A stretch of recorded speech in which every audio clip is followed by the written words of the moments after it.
drawing the surface texture of an object is very often a significant difficulty in drawing a particular scene.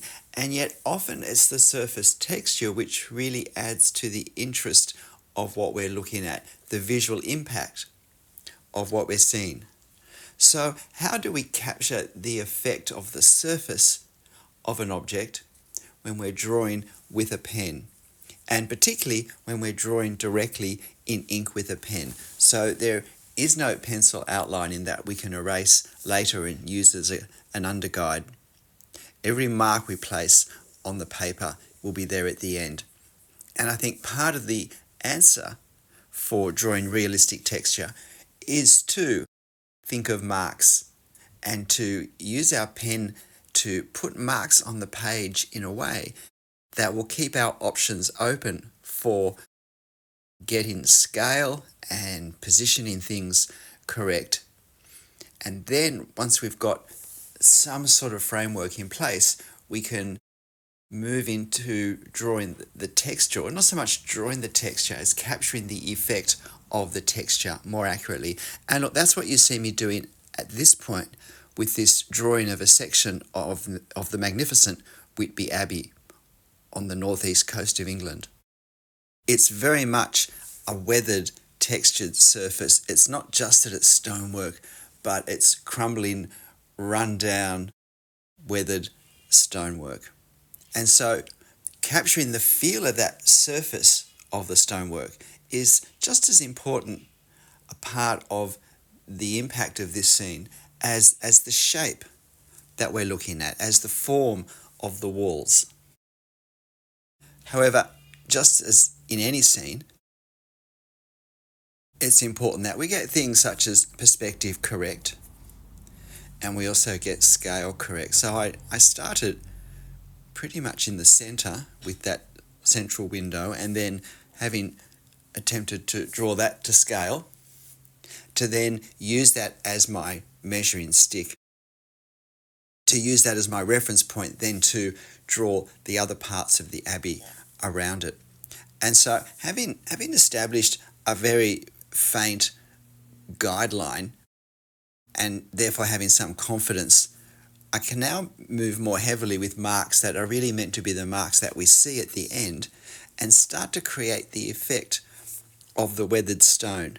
But it's not just the effect of the weathered stone, it's also the effect of the stonework that's been laid, because the weathering of the edges of the stones has also emphasized the pattern of the stonework as well.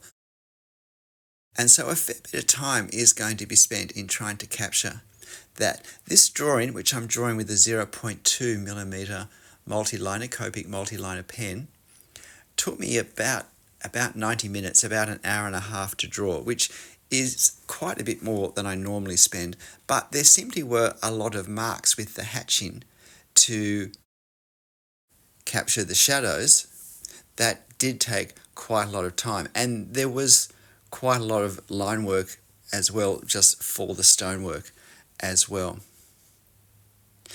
But what's important is that we don't rush to put in heavy, long, straight lines where we don't want them. There really are very few lines that have any length at all, which we're going to see, which we're going to want to have emphasized. Really just a centimetre or two is about the longest straight continuous line that we have. And that's why it can be a mistake to focus too much on drawing lines. That often creates an emphasis on outlines in a drawing, and a drawing where outline is emphasized can end up looking very flat, very two-dimensional.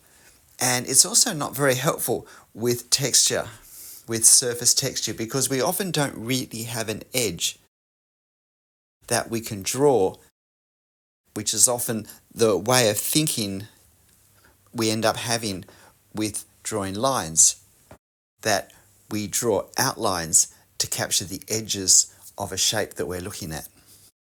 Rather than capturing shape, we want to be thinking of form, we want to be thinking of 3 dimensions, because the surface texture that we see also changes according to the positioning of that texture on an object which is curving away from us will create a very different effect with the texture as it moves away from us, as it visually becomes more compressed, as it turns away from us. I've established a sense of how I'm working with the stonework with my marks on this left-hand side now, and I decide to tackle the window next. So this is the sort of drawing where, because of the emphasis on the texture and on creating the effect of the stonework, I think it is very helpful to go reasonably slowly at first and stop frequently to see if our marks that we're making with our pen really are capturing the effect that we want to capture. And if not, we've still got time to make some changes to it. Now, I know that shade and shadow is going to be a very important part of this scene. Part of the appeal is the strong contrast between the bright sunlight on the light grey rock and the areas that are in shade and shadow.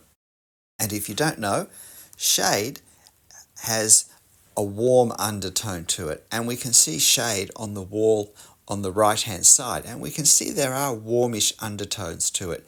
But shadow, which is darkness which is cast by another object, has cool undertones. And if we look at the lower left side, we can see a shadow that's cast from that wall on the right hand side across the ground and up the base of the columns on the left hand side. And we can see quite clearly that that shadow, that darkness, has a cool bluey grey undertone. And if we then compare the undertone of that lower left darkness with the darkness on the wall on the right hand side, we can see the contrast between the cool and the warm, which doesn't matter for me at this point, drawing in black ink. But if we were using watercolour, it becomes important both for capturing a realistic effect, but also for creating a really interesting dynamism with our colour undertones. Now, with this end wall, I'm going with a lighter feel with my marks now, because I want this to sit back a bit. I mean, it is the same distance almost as the central window. It's a little further away simply because it's higher. But I don't want the same sense of detail over the entire drawing. I feel that will be a bit overwhelming. And I do want this central window to have a greater focus. So now I've got this column, end of a column on the extreme right, which is the closest object that we have. And look, I might have drawn it with a 0.3mm pen.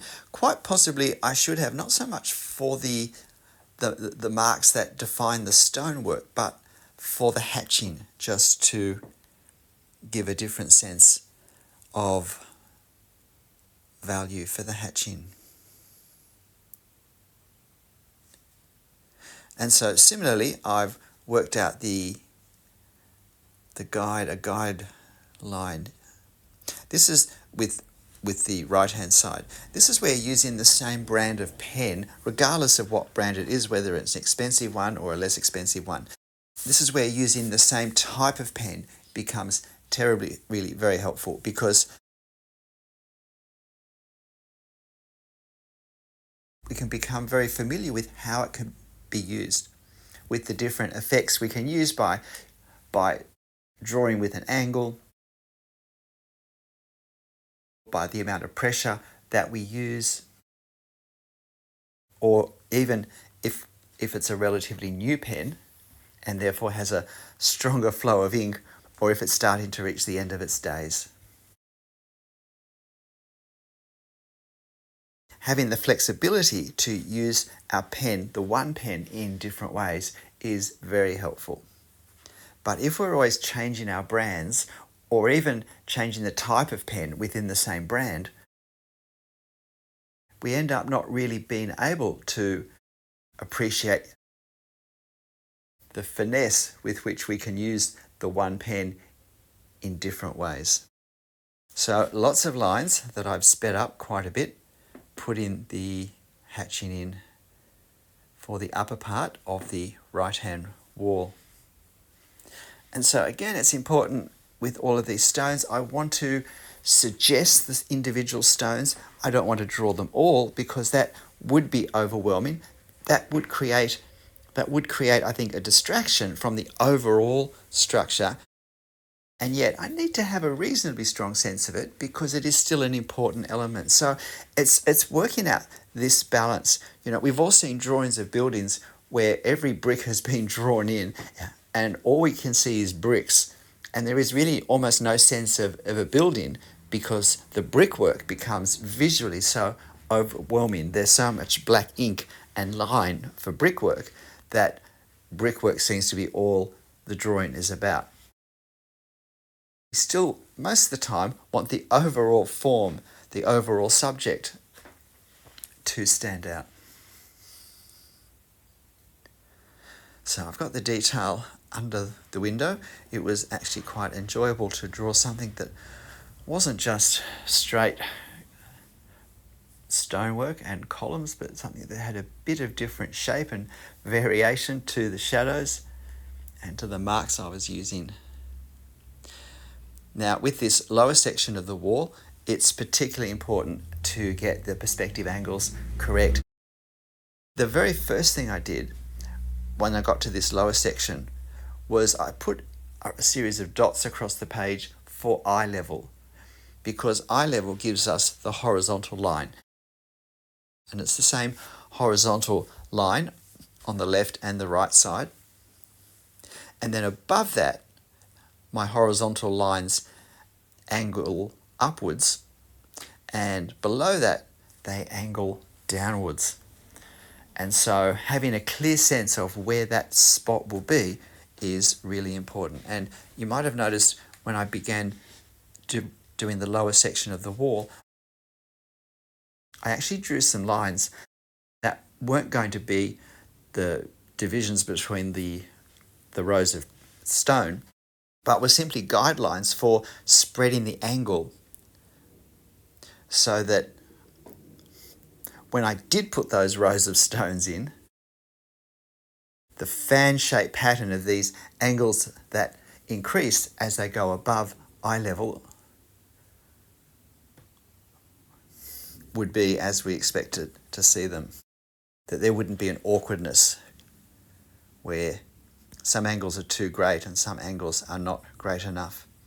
And then we've got the foreground, and again I change my line direction, try and do a different type of line work to create a different sense of the texture, provide visually some contrast with the building around it. Just working on the silhouette of those stones at the back. Silhouette edges are always particularly important. And then just a bit of fine tuning and Whitby Abbey is pretty much done. It's always good before we stop to just stand back and have a look and check for things that aren't quite the way we want them to be. G'day, I'm Stephen Travers. Drawing realistic surface textures is an incredibly helpful skill to work on. It's a great technique to develop, and it's not as much the marks we make as the way we think before we make the marks.